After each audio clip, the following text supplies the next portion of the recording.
ये कहानी कैसे बने ये शीश के दानी मांगा था किसने क्यों शीश दान में क्यों ये कहलाए अमर बलिदानी। हरे हारे का तू है सहारा सबरे, हमने भी तुझको है पुकारा सबरे।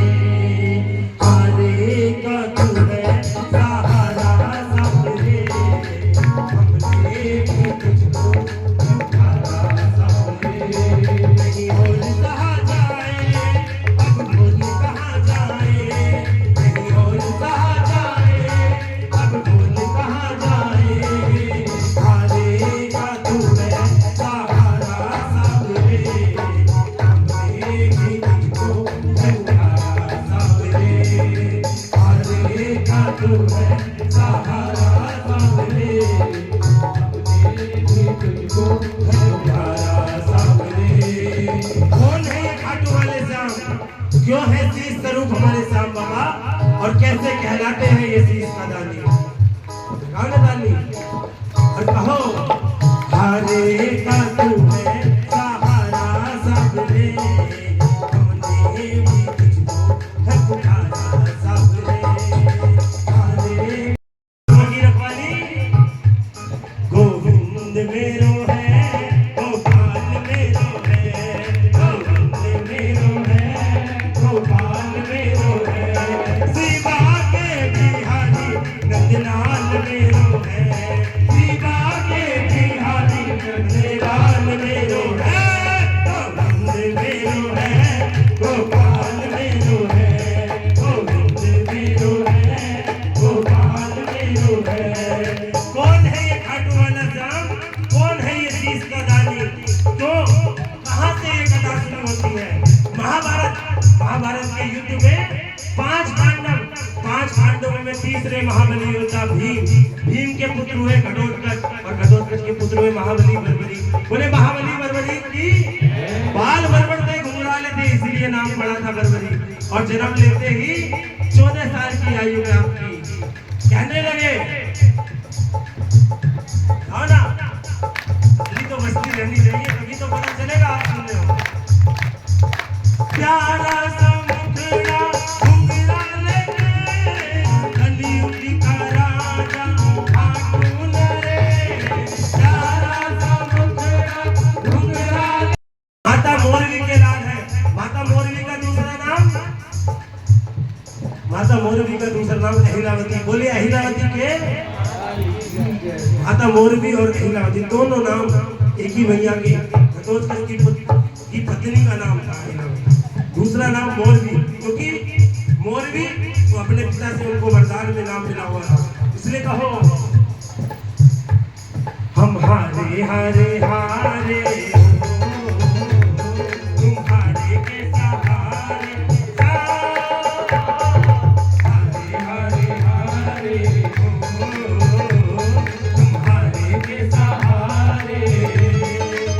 क्षत्रिय कुंती ने अपनी माता मोरवी के पास गए, कहने लगे कि माँ मैं भी कोई शिक्षा कोई शक्ति ग्रहण करना चाहता हूँ।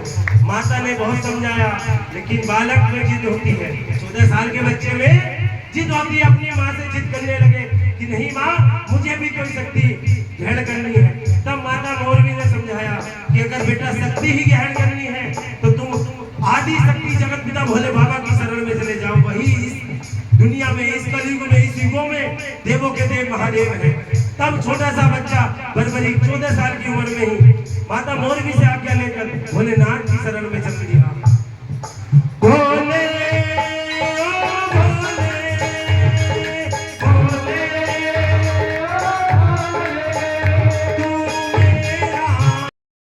छड़ी लेकर अपनी माता के पास आ गए। और जैसे इंसान के पास धन आने के बाद वो सोचता है क्यों ना आज गाड़ी ले लूं, क्यों ना आज बंगला ले लूं, ठीक उसी तरीके से बर्बरीक के मन में भी वो विचार आया कि ये जो शक्ति है जो मैंने विद्या प्राप्त की है, क्यों ना इसका इस्तेमाल किया जाए। अपनी माता से कहने लगे कि माँ, मैं भी इस महाभारत के युद्ध में भाग लेना चाहता हूँ। माता मोरवी ने बार बार समझाया, लेकिन बर्बरीक नहीं मांगे। कहने लगे कि नहीं माँ, मैं भी इस महाभारत के युद्ध में भाग लूंगा। तब माता मोरवी ने उस छोटे से बच्चे बर्बरीक से 2 वरदान मांगे। पहला वरदान, हरे का तू है सहारा सबरे,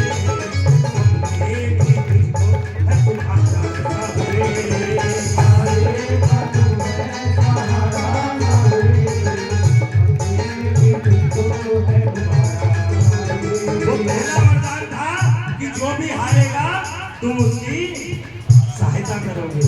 और दूसरा वरदान जो भगवान श्री कृष्ण ने माता मोरवी के मुख से निकलवाया, क्या वरदान था कि अगर रास्ते में कोई भी तुझसे कुछ मांग लेगा तो उसको नहीं करेगा।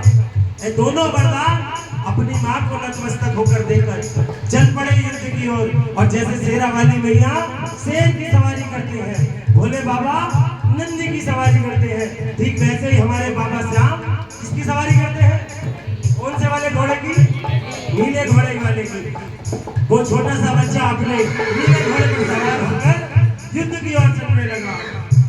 और नीले घोड़े पर है सवार लड्डू वाला सांवरियो, नीले घोड़े पर सवार लड्डू वाला सांवरियो, रे मारो सांवरियो, सांवरियो रे मारो सांवरियो। चारों दिशाएं कांपने लगी, तीनों लोग हिलने लगे। महाभारत के युद्ध में हलचल सी मच गई। भीम ने देखा, दुर्योधन ने देखा, द्रोणाचार्य ने देखा, लेकिन जब अर्जुन ने देखा तो भगवान श्री कृष्ण से गुहार करने लगे। कहने लगे कि हे माधव, ये कौन सा महाबली होता है जिसके सिर्फ आने के मात्र से ही ये महाभारत के युद्ध में हलचल मच गई।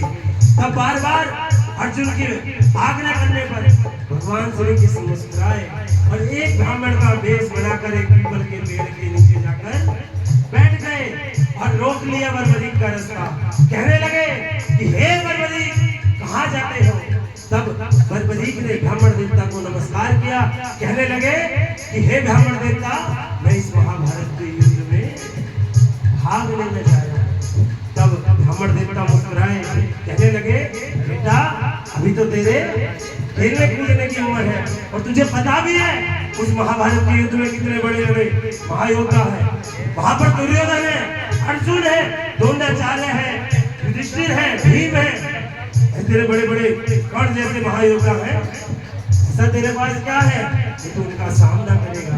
तब छोटा सा बच्चा बर्बरीक मुस्कुराया, कहने लगा कि हे ब्राह्मण देवता, ये जो मेरे तरकस में 3 बाण है ना, इन तीनों बाणों से तीनों लोगों को समाप्त किया जा सकता है। जब ब्राह्मण देवता मुस्कुराए, कहने लगे कि बेटा, बातें करनी बहुत आसान है, अगर कर कर दिखाओ तो मैं भी मानूं। तब भगवान श्री कृष्ण जो ब्राह्मण रूप में बने बैठे थे, सोचने लगे कि अगर बच्चे की बात सही हुई तो युद्ध में कोई नहीं बचेगा। कहने लगे बर्बरीक से कि हे बर्बरीक, ये जो सामने पीपल का पेड़ है, अगर इसके जिस पर अनगिनत पत्ते हैं, अगर उन सारे पत्तों को तुम एक बाण से भेज दो तो मैं भी मान जाऊंगा इस महाभारत के युद्ध में तुम लड़ने योग्य हो, तुम कौशल है तुम्हारे अंदर। तब बर्बरीक मुस्कुराए, कहने लगे बस ब्राह्मण देवता, इतनी सी बात। बर्बरीक ने अपने तरकस से एक बाण निकाला और उस पीपल के साढ़े पेड़ के पत्ते की तरफ अपना निशाना अपने इष्ट गुरु भोले बाबा को याद कर छोड़ दो। वो 3 बाण धारी महिमा की धारी, 3 बाण धारी महिमा की धारी। ब्राह्मण देवता के पैर के ऊपर घूमने लगे, क्योंकि ब्राह्मण देवता ने सोचा अगर बर्बरीक की बात सही निकली और मैं किसी को बचा पाया तो क्या मैं किसी को बचा पाऊंगा? ये सोचकर एक बंदा अपने पांव के नीचे दाब लिया था। वो तीर उस बर्बरीक का जो तीर छोड़ा हुआ था ब्राह्मण देवता के पैर के ऊपर घूमने लगा। तब बर्बरीक बोले कि ब्राह्मण देवता पैर बचाइए, एक बंदा आपके पैर के नीचे। और जैसे ही ब्राह्मण देवता ने अपना पैर बचाया, वो तीर उस पत्ते को भेद कर वापस बर्बरीक के कर्कश में आकर विराजमान हो गया। तो उठाकर सीधे हाथ लगाकर ताली लगा, बोले तीन बाण धारी की, और कहा वो तीन बाण धारी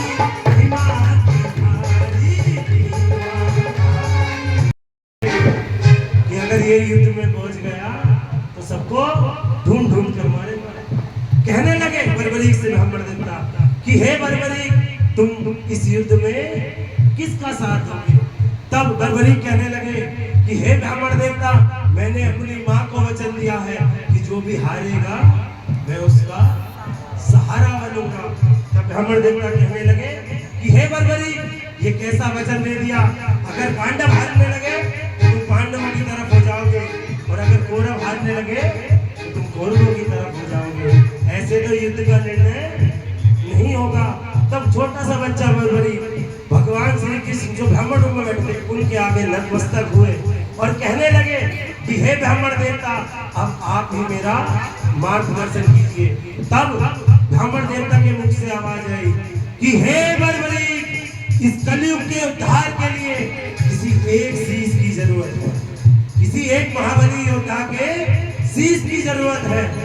और इस कलयुग के उद्धार के लिए वो तीन महाबली योद्धाओं में से एक महाबली योद्धा का शीश होना जरूरी है। तब बर्बरीक कहने लगे कि हे ब्राह्मण देवता, आप बताइए वो तीन महाबली योद्धा कौन से? आप कहो तो मैं तीनों महाबली योद्धाओं का शीश आपके चरणों में लाके रख दूं। तब भगवान श्री कृष्ण कहने लगे कि हे बर्बरीक, वो पहले महाबली योद्धा है भगवान श्री कृष्ण, उनके शीश का दान नहीं ले सकते क्योंकि उनको ये महाभारत का युद्ध कराना है। दूसरे महाबली योद्धा है श्री अर्जुन, उनके भी शीश का दान नहीं ले सकते क्योंकि उनको ये युद्ध लड़ना है। और तीसरे महाबली योद्धा बचे बर्बरीक तुम। इस कलयुग के उद्धार के लिए तुम्हारे शीश की जरूरत है।